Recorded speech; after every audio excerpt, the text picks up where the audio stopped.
Hello and welcome, DLD16 in Munich. My name is Philipp Banzer for DCTP.tv, and my next guest is Molly Maloof. Welcome to the program, Molly. Thank you.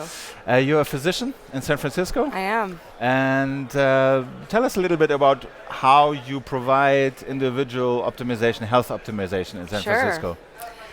So right now when you go to your doctor, you're usually getting a small laboratory panel, and they say everything's normal. And they take about 15 minutes to do a medical history. And in my practice, I take 1 to 2 hours to do a medical history, and I ask hundreds of questions.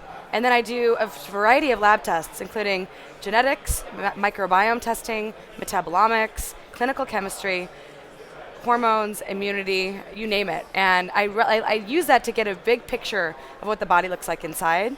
And then I layer all the different systems upon each other to identify what are areas that can be improved.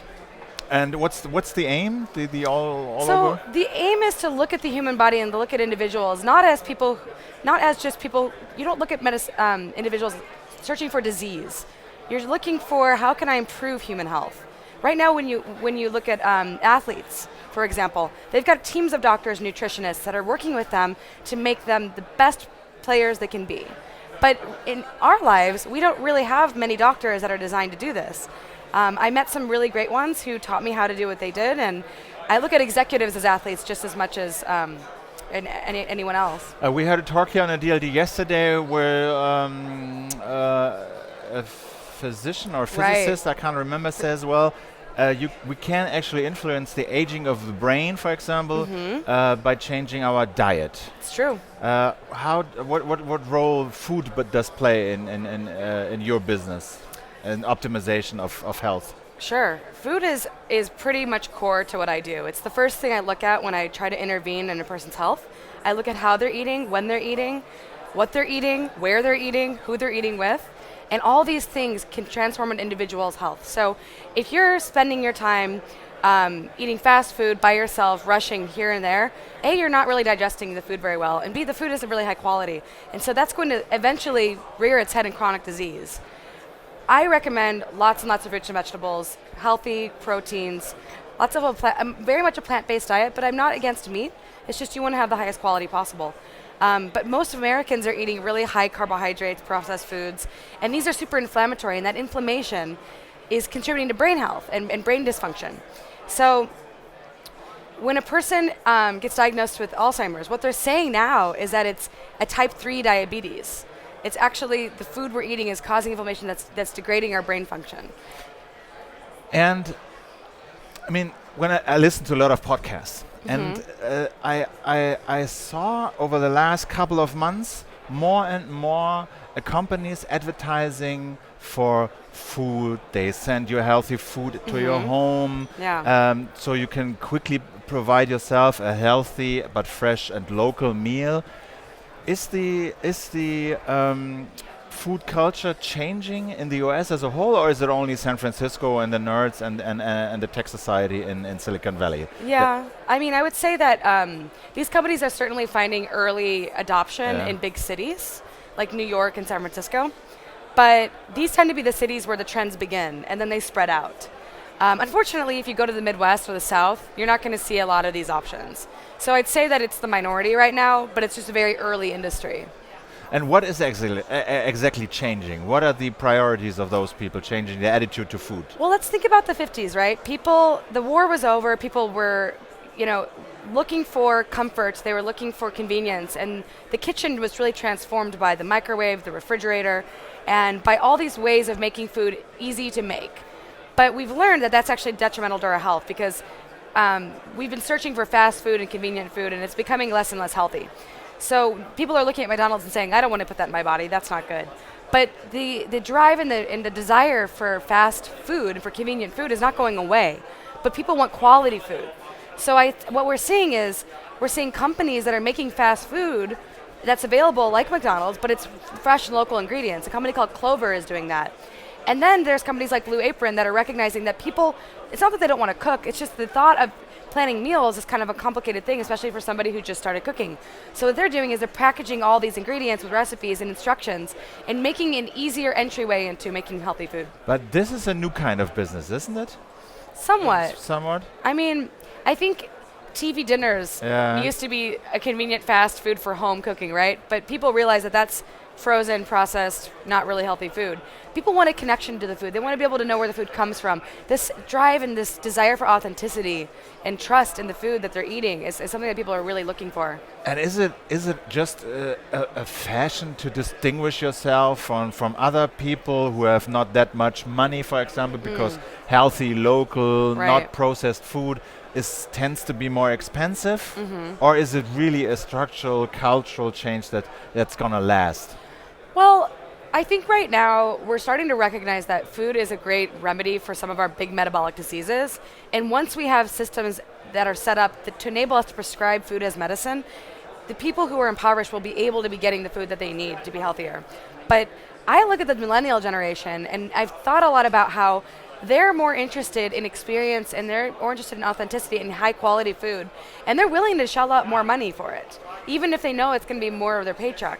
America has traditionally spent a lot less money per household on food, and I think that's changing and shifting in a bit of a direction more towards the European style. And where does it come from? Is it only health concerns, or is it also cultural, as I said, to distinguish I think yourself from other cultural Yeah. groups? I think it's health and somewhat of status. But there's the founder of Trader Joe's, a grocery store that's very popular. He realized that there was this really big issue where there are people who still couldn't afford to shop there. So he's creating a healthy version of a like economic grocery store. And he's building them, I think he's starting in the East Coast. And so I think that we're seeing entrepreneurs recognizing that we can't just serve the wealthy. We can't just make an aspirational health product. Not everybody wants to go to Whole Foods. We have to make options for everyone, and I think that's starting to really emerge. All right. And one other question I said. We had tests in Germany that said, well, actually a hamburger isn't that bad from McDonald's. You have some vitamins, you have relatively fresh food. Why is fast food considered so bad for your health? So if you look at a Big Mac, it's got 49 ingredients. It's not just meat, bread, lettuce, tomato, onion. It's a lot of other additives. People don't trust those additives. They don't trust this pink slime that turns into Chicken McNuggets, right? When people saw that, and they realized, like Jamie Oliver came and he showed people what was going into Chicken McNuggets. People said, I don't want to eat that. That's not real. People want real food. That's what people want to put in their bodies. You are also not an advertiser. You're advising companies in this health area, and you're really into quantified self movement and wearables and measuring your body data. Yeah. How does this change in attitude towards food and the quantified self movement come together? So I always use this example of this company that I did some early work with. It's called Sano Intelligence, and they're making a patch that enables you to measure glucose. And it's non-invasive, and they'll give you a range of what's normal and abnormal, but they're not going to give you your numbers. It's not going to be glucose is sugar, more or less, right? Sugar. Yeah. And half of America's population has prediabetes or diabetes.